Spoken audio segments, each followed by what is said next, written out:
Hello and welcome to Keep It Real. This is a podcast with yours truly. I'm Brian DeMuro. Welcome along board. The way that this podcast is going to work, I really just wanted to make something that's very conversation style, very conversation based, and just having real conversations with real people about real feelings and real experiences. That's really what this entire project, this entire podcast is going to be, and I hope you'll think about sticking around and listening to us every time we drop a new episode. My goal for this was just do it as a hobby. I really am interested in the podcasting world, and I am interested in doing things like this because I think that there's a lot of relatability that could occur, and I want to relate with people. I want people to be able to relate with me, and oftentimes, I go throughout life and I'm like, wow, we are all feeling the exact same thing, just in different capacities. And that always is an interesting thought to me. So I just kind of wanted to put that out there and share that with people and talk to others and see if everyone is feeling that way. Because sometimes I sit around and I'm like, wow, like I said, we are all going through almost the same things, just in slightly different ways.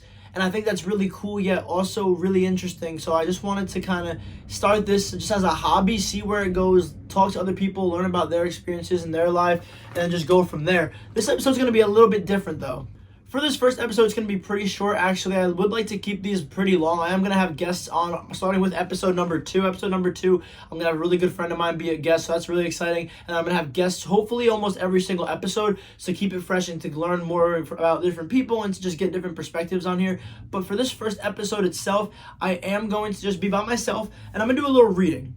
Now, recently, I had some time to myself after the New York Mets, my favorite baseball team, lost their NLCS Game 6, and they got eliminated, and they're not going to the World Series. So I had some time after that, and I decided, you know what?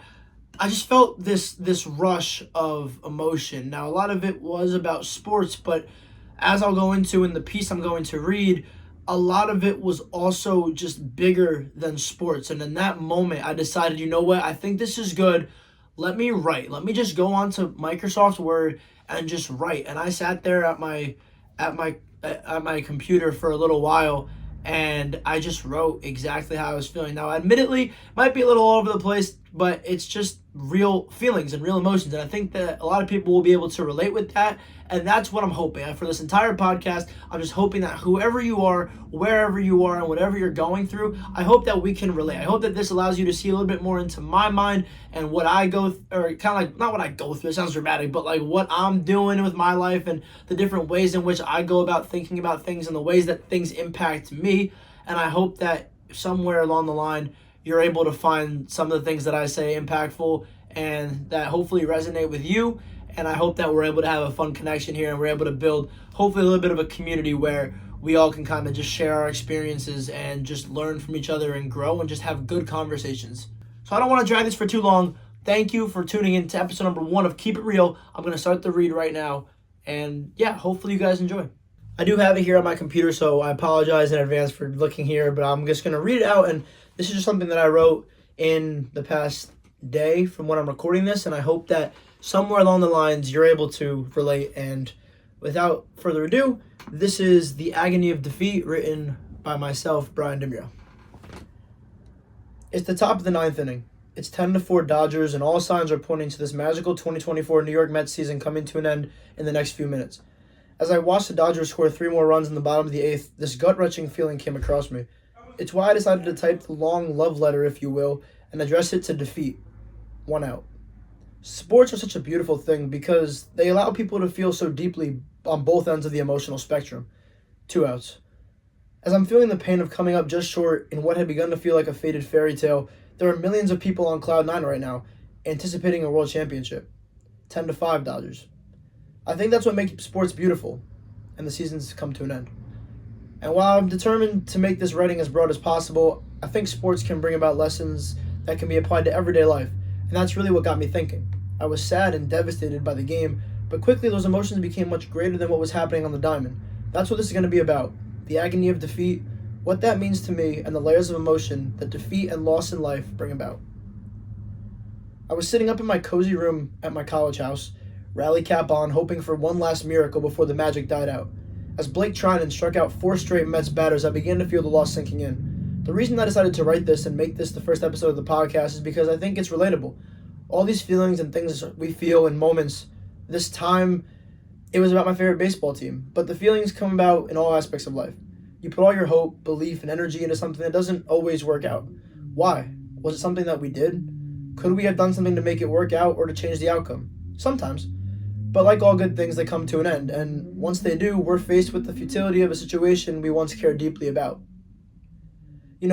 We have these moments and situations in our lives that feel so special, so close to our heart, like almost as if we're predestined to be living them out. We're supposed to be here, supposed to be experiencing things. It just feels right. Moments that make you feel as though you're exactly where you need to be, and I think it's important to recognize those moments. Earlier that night, I was on FaceTime with a close friend of mine during about the third inning. The Dodgers scored 4 runs and cracked the game open. Instinctively, I was punching pillows and bellowing expletives at the TV and had my head in my hands. I was defeated. My friend said to me, "Keep having faith. There's a lot of game left, and even if not, there's always next year." In that moment, I wanted to explain why you don't understand what I was feeling. And maybe I would have been right to do that. Maybe in that moment, my friend didn't understand. My other teams that I like in sports have sucked for a long time, and I'm a Mets fan, a Giants fan, a Nets fan, and a Devils fan. Those teams have all been really bad for a long, long time.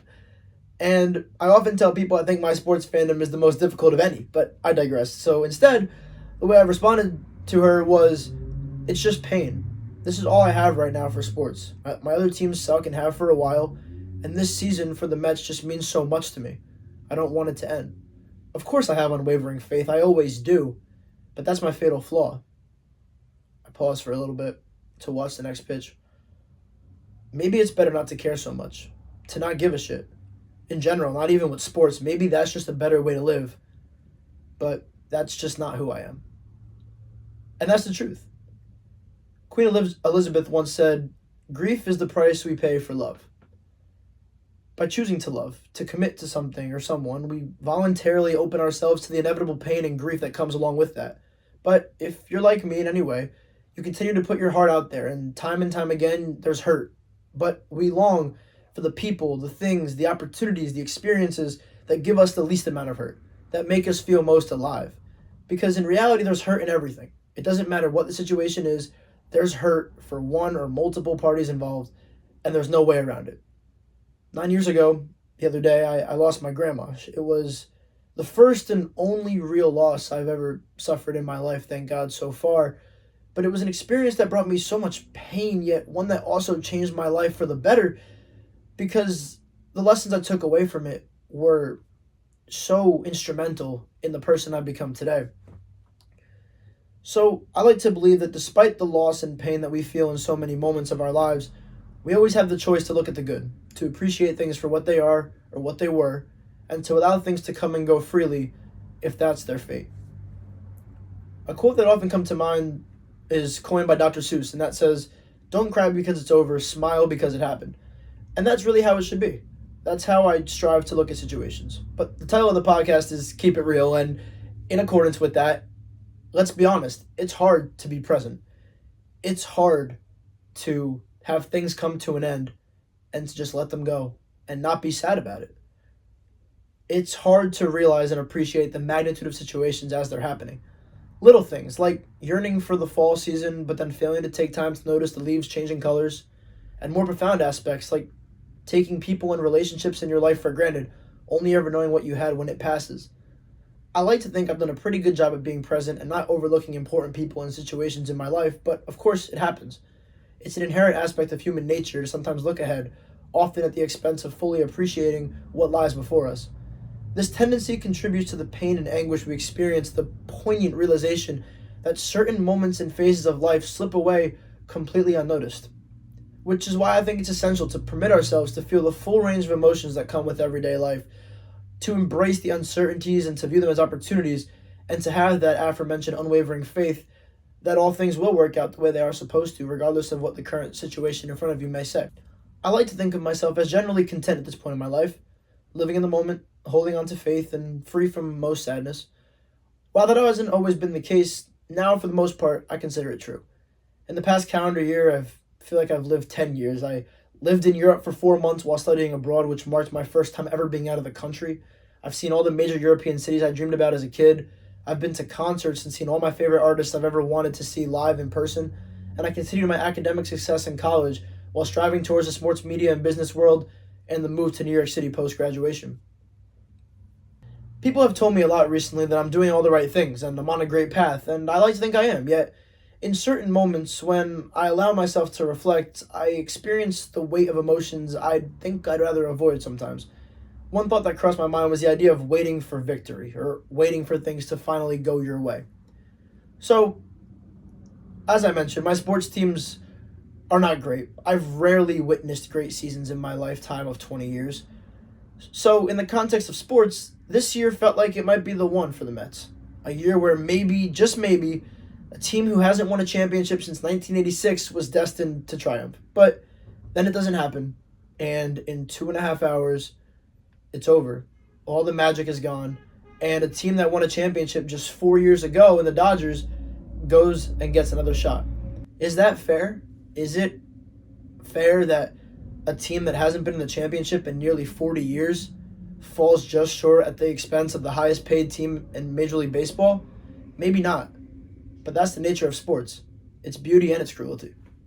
But what about life? What about the person who longs to find love and experience all of its beauty? Or the individual who's worked on self-growth for years, waiting for that one career opportunity to finally manifest? What about the girl striving to make her father proud, or the boy who'd give anything to repay his family for what they've given him? Perhaps you identify with one of these scenarios, or maybe there's another that resonates more with your personal journey. I certainly find myself in several of these categories. Right now, I fall into that sector of waiting on a job, waiting to see the hard work I've put into setting my future up actually come to fruition. I know it'll come, but it requires patience, and in all honesty, I'm not a very patient person, and that can be a flaw. It is a flaw. And so you continue on day by day with the world offering these vague promises that things will improve. You'll land the job. You'll find the relationship. You'll heal from the past and your trauma. Things will work out. Your social media feed seems to intuit exactly how you're feeling, offering this strange sense of comfort in knowing you're not alone, yet this reassurance quickly gives way to a wave of hopelessness as you realize just how universally shared these challenges are. And so, as time passes, you can't help but wonder, when? When will these aspirations be realized? When will my dedication bear fruit? Is it easier to hold on to emotions or to simply be indifferent and let them go? There's a concept referred to as the hedonic paradox that I want to talk about for a little while.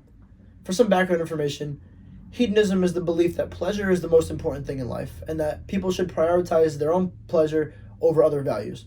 There's a classical piece of literature written by F. Scott Fitzgerald titled The Beautiful and Damned. People close to me know I picked up that book for about 5 minutes, started to read it, realized it was quite a challenging read, and put it down, yet that is one that I really would love to read, and I think in time I will. But the central theme of this book is hedonism, which is why I bring it up. The hedonic paradox argues that the more one pursues pleasure or happiness directly, the less likely they are to actually achieve it. When I was reading about this, I came upon an old article I once sent to some family and friends during a tough time in my life. It was written by Daniel Midson Short and was titled The Subtle Art of Detachment. It's really a great read. I'll leave it in the description below. It's not too long. I highly recommend checking it out. But the gist is, we are more likely to attract the things we desire by actually choosing to be indifferent about them outwardly, and even internally. The more we detach from our desires, the more likely we are to attract them subconsciously. And I think this paradox kind of encapsulates that in a nutshell. It suggests that constantly seeking pleasure may lead to frustration or dissatisfaction, and claims that happiness is often a byproduct of other activities or pursuits, not when you directly pursue the happiness itself. It also says that trying to avoid pain at all costs can lead to a greater emotional suffering. So, I don't know. If I had to guess on this episode, I think this could be a very complex and intricate conversation that could really open ways to more ways of thinking. But for now, I'll leave you with the definition of the paradox and just some food for thought. Yet, saying all this, as I'm writing this, I find myself saying, who am I to complain? Just a quick side note, I hate complaining. Sure, I do it all the time. I think we all do. But there's always someone worse off. While I might be having the worst day of my year, the worst day of my life, God forbid, someone else didn't even wake up today. Somebody else has it much, much worse. And it's a sobering, painful truth, but it's reality. This doesn't change or negate my own frustrations, desires, or challenges, but it helps me move past those moments that cloud my mind. Putting problems into perspective allows us to grasp their true scale and find the strength to move forward. The point I'm trying to make here is that some might see me yelling at the screen and throwing punches at a pillow and call me crazy for doing that over a silly little game. But they don't realize that for me, this team was something to look forward to after 9 hours of classes in a day. A welcome distraction from the whirlwind of everything else going on in my personal life. Then, in an instant, that's all over. There's no baseball until March, and we'll see you next year. And you're left with this hollow yet oddly proud emptiness in your heart. For you, maybe it's movies. Maybe movies are where you go for an escape and they transport you to a different world for 2+ hours, and that's the beauty of storytelling and movies in general. For others, cooking can provide that comfort, or perhaps taking just a walk in the park in nature to offer a break from the hectic pace of your life. Whatever your preferred escape may be, these activities are meant to provide distraction or moments of clarity. But while that's true, it's important to recognize these pursuits often bring about new emotions and new perspectives rather than just serving as an escape. Engaging in these experiences can help us gain a deeper understanding of ourselves and our situations, leading to valuable insights and personal growth. In this way, our escapes become more than just ways to avoid reality. They also can inspire reflection and emotional discovery, which are processes that bring about pain. This Mets loss for me is a metaphor of the things that we lack in life. The end of a season and the agony of defeat brings you back down to earth. No more team to put your hope in, no more championship potential, all that hard work out the window. And for what? There won't be a banner hanging in Citi Field. We won't be etched into the history books just because we had a fun team and a lot of good guys. So just like that, it's over. And when you think about it, that entire concept and sentiment actually applies to numerous facets of our own existence in the real life. So, admittedly, this was a tad all over the place, but it was raw emotions. Just me keeping it real, as the title of the podcast says. I want to leave you with this. The great American poet Robert Frost once said, "In 3 words, I can sum up everything I've learned about life. It goes on." Life goes on. You can either choose to be happy and trust things will work out, or you choose to be stuck in a cycle of pain. So, while the agony of defeat is real, and it hurts, allow those feelings to sink in and then let them go. Take time to notice the beauty around you, the way the leaves transform with the seasons, and when winter arrives, find joy in the glow of Christmas lights that illuminate the streets, the holiday spirit that fills the air. Allow yourself to be captivated by the small moments that make your heart tick, the simple encounters like when a cashier's cheerful mood lifts your spirits or a stranger holding the door for you that might brighten your day. Take risks, follow your heart, and even if you stand alone in your convictions, there's a reason that you still have those desires deep down. And above all, keep choosing love, keep allowing yourself to fall, to get back up, to give your all to people and experiences, and most importantly, be true to yourself and never lose sight of who you are. Wow, so that was actually my first time reading that fully through. Obviously, I wrote it, but I didn't read it all the way through. I just didn't want to. I didn't want to have this any kind of scripted. I wanted to just make it raw and real, and I think that's what I did. So there's a lot there that I just said, a lot of conceptual things, but in the moments of a painful loss and a something coming to an end, that's just kind of the way I felt. But I was able to apply it to a lot of things in life, and I think that's super valuable and can be for a lot of people. So that's going to wrap up episode number 1. Again, if I had a guest on or something, that would be really better because I think that I'd be able to have more conversations about this. But for today, for this first episode, I just wanted to kind of ease you guys into what this podcast is going to be about. It's going to be just about life, guys. It's just having conversations. I'd like to look at this podcast as if you were having a conversation with your best friend and you just happen to record it. So hopefully that's what I'm going to do. Hopefully that's what this continues to be. Today it was a little bit more, I guess we'll say by the books. I did read off something that was already pre-written, but it was real and those emotions are fresh as of 24 hours ago, not even. So the past day, that's just kind of how I felt when thinking about the end of the Mets season and just thinking about some life things in general. But thank you guys for checking it out. Thank you for checking out Keep It Real. Right now it's just on YouTube. It's going to be on Apple and Spotify hopefully very soon. But for now, make sure you guys check out the rest of these episodes that will be coming out shortly. I'm going to try to do at least 1 episode a week.